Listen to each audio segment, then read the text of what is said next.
Все большую популярность в украинских СМИ приобретают разоблачители фейков, разоблачение фейков и вбросов. Но вбросов, фейков и лжи не украинских СМИ, конечно, а пресловутой российской пропаганды. Итак, факты ICTV. Разоблачаем.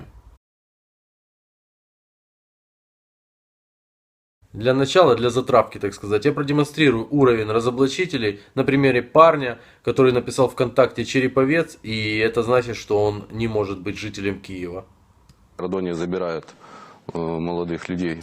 Щоправда, у соцмережі ВКонтакті місцем проживання хлопця, який називає себе киянином, чомусь значиться російський Череповець.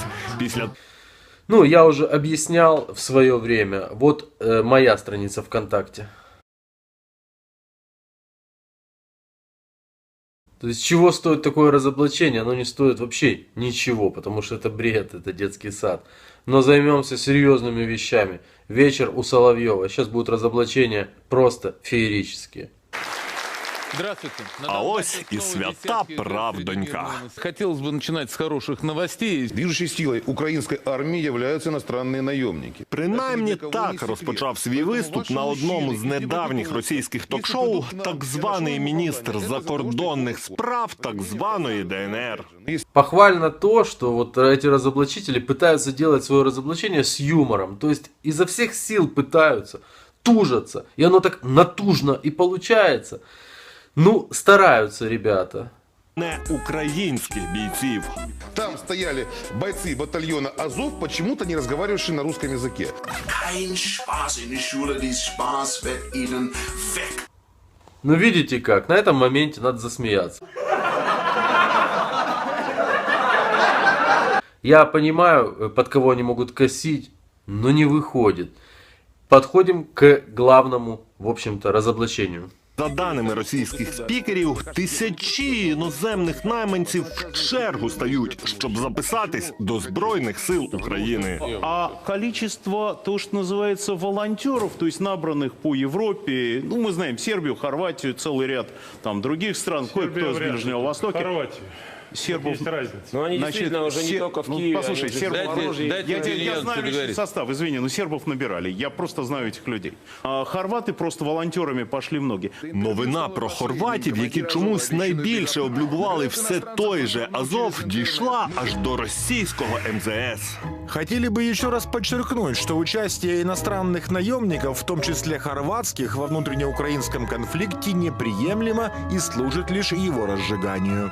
У відповідь на Ну и вот все, под сказочную музычку пустили заявление МИДа.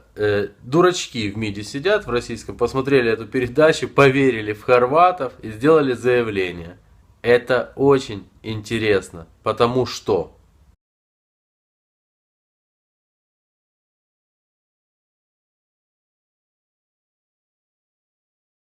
«12 февраля было распространено заявление МИДа Хорватии о том, что хорваты воюют на стороне украинских войск.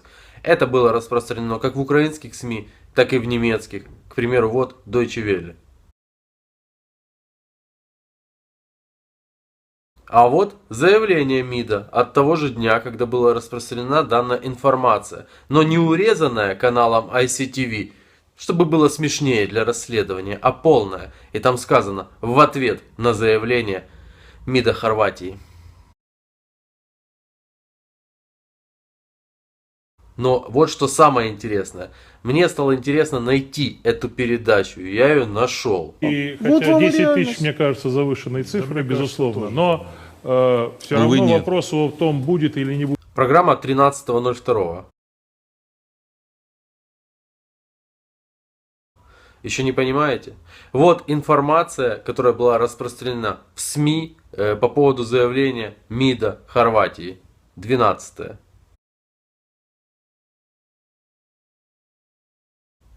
Вот заявление российского МИДа. 12.